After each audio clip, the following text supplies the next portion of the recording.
White Howard when I'm at the basket. In the gym, but not the Nastics. D-Wade. Big possession here for the Lakers. They want to get it down to Kareem, and they do. Rises up. Here comes the hook. Yes, sir! The Sky Captain strikes again.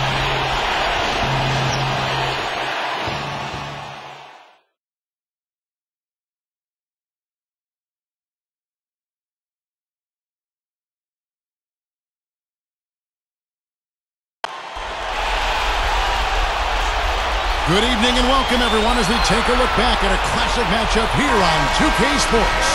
This is Kevin Harlan, joined by Clark Kellogg and Steve Kerr. We're going to look back at the Celtics and the Lakers from the 80s.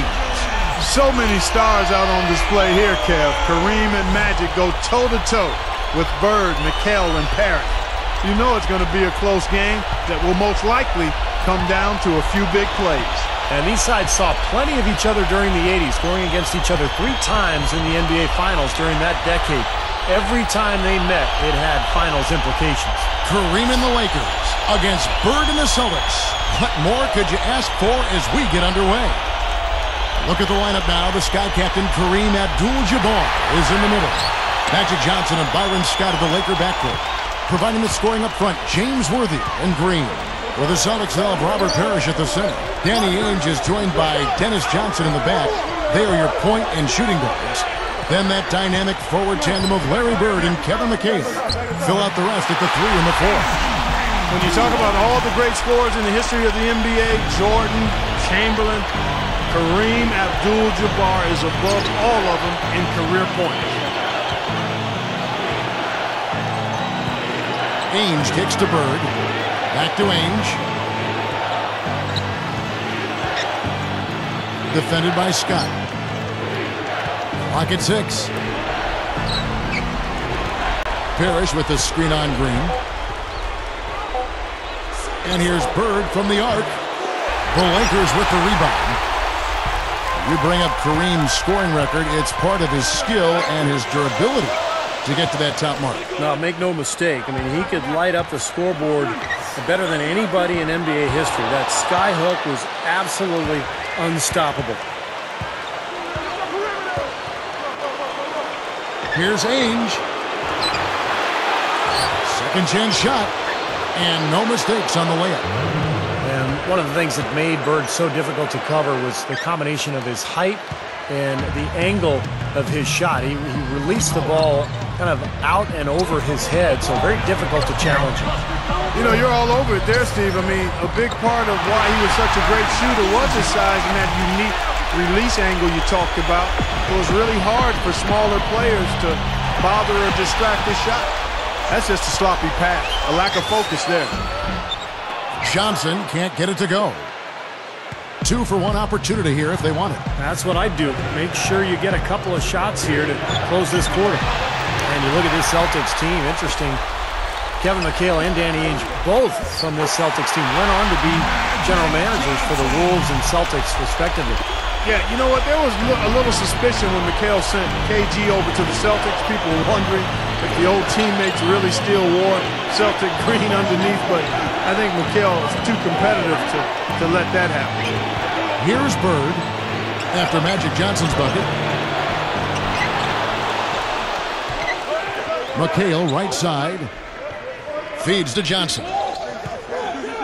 He dishes it to Ainge.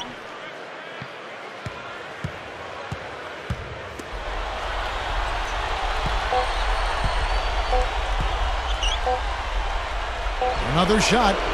No good, trying to beat the buzzer. And we reached the end of the first quarter. Lakers.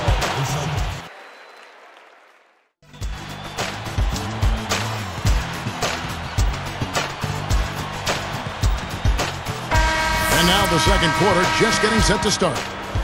Well, another item that Kareem can lay claim to. He's won the most MVP awards of all time with his total of 6. Not sure we'll ever see that matched. They've got Abdul-Jabbar. Worthy out there with Rambis. Then there's Cooper. And it's Johnson in at the 1 spot. That's the Laker 5. And it's the Celtics with the ball. They trail by 6. Talking about his 6 MVPs, Jordan and Russell both have 5. It's going to take a once-in-a-generation player, you would think, to even challenge Kareem's mark.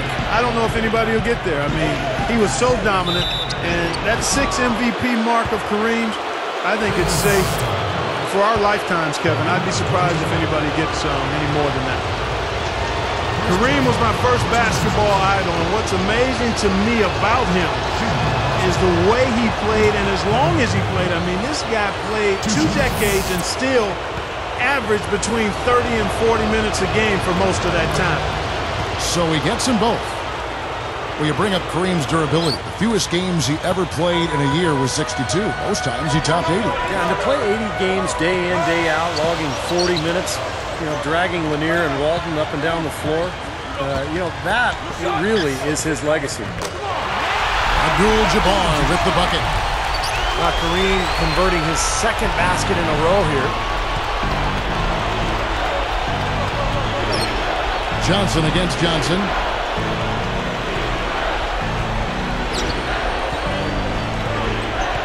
And it's Johnson picking him up.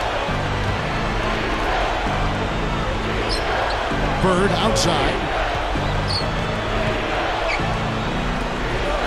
Johnson against Johnson. Count that one. Johnson's got his first points in this one. Well, it's nice seeing Bird and Magic out there. One of my favorite quotes was when Magic said, when the new schedule would come out each year, I'd grab it and circle the 2 Boston games. To me, it was the 2 and the other 80. Kevin, that just goes to show how competitive those 2 were. It really just came down to how they would play against each other. Here's Johnson. There's 49 seconds left to play in the first half. I think my favorite Larry Bird quote comes from Magic Johnson when he said, Larry, you told me one lie. You said there will be another Larry Bird. Larry, there will never, ever be another Larry Bird. High praise, and he just might be right. Well, the closest I've ever seen to Larry Bird would be Dirk Nowitzki. He has, that similar shooting stroke, that size, the rebounding ability. Bird was the better passer, but Dirk Nowitzki probably as close to Larry Bird as we're ever going to see in our lifetime. And it's Kevin McHale with the finish. Tell you what, they were in full attack mode there on that fast break.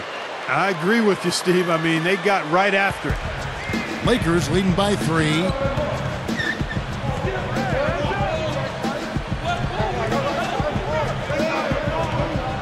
Here's Abdul-Jabbar.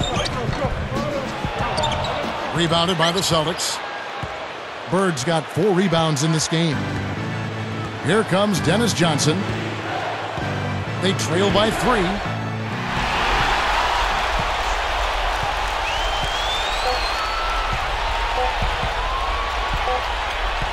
Johnson right side. Shoots over Bird. That misses. Would have counted had it gone in. Lakers lead by 3.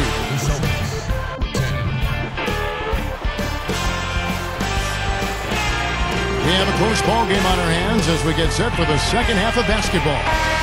I think one of the great things about Kareem Abdul-Jabbar was his consistency as a player. He was so good for so long. In fact, it's difficult trying to figure out what was his best season.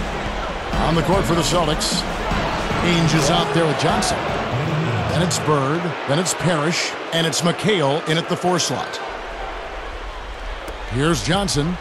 Thinking about Kareem Abdul-Jabbar's best year, you could look at his 72 season with the Bucks, or maybe even his first season, Clark, with the Lakers back in '76. Well, it's one of those 2, I think. I mean, he averaged 35 points and almost 17 rebounds a game in 71. In 76, he averaged almost 17 rebounds a game and more than 4 blocks per game as well. So, I mean, pick either one of those seasons. Both were phenomenal.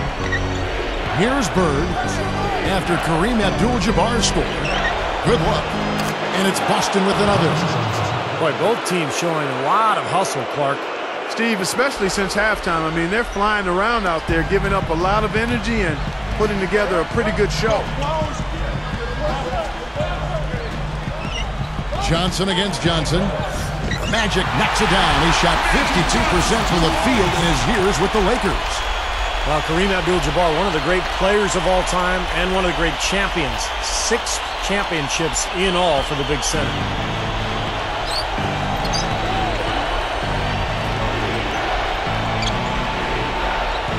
Ainge against Scott. Back to Johnson. And it's Johnson picking him up. Johnson outside. Parked down low that time, and he got the 3-second call. You know, sometimes the intensity of the game can lead to brain-neutral plays like that, guys. Thompson, he's checked in for the Lakers. Thompson comes in for James Worthy.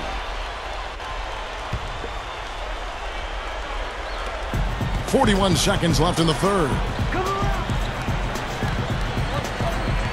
The dish to Green. Over Walton. And Green gets it to go.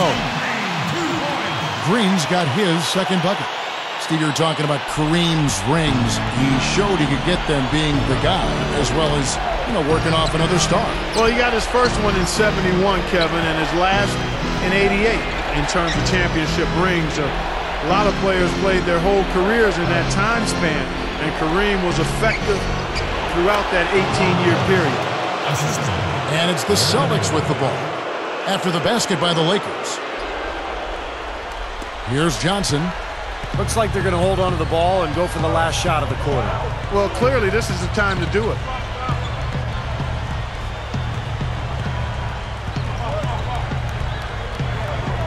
There's a screen.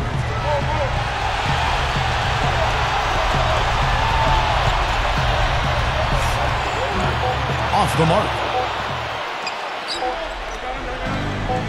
Good if it goes. Seasting can't hit. And as we conclude the third quarter, what a game, neither team giving ground.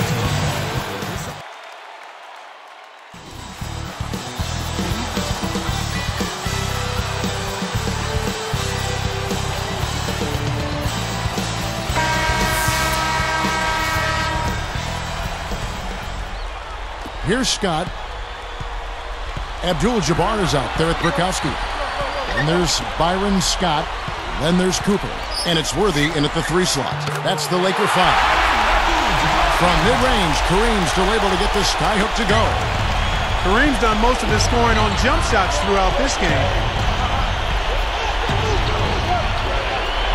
Here's Vincent. The feed to Parrish. Working on Abdul-Jabbar. Back to Parrish. Abdul-Jabbar covering. Johnson dishes to Parrish. Johnson defended by Scott. 4 on the shot clock. Johnson, the pass to Vincent. It's good with the assist that time from Johnson. What a marvelous job they've done of sharing the basketball. A ton of assists. Well, they know where each other is all the time. They're moving the ball, just finding the open guy. Nobody seems to care who scores. On the wing. And it's Cooper missing. Boston trailing. And here they come. Scott against Johnson. Redmond. It's good. This game is all even. What a great look to find him inside like that. I mean, that's the way to find him when you're ready to score, guys.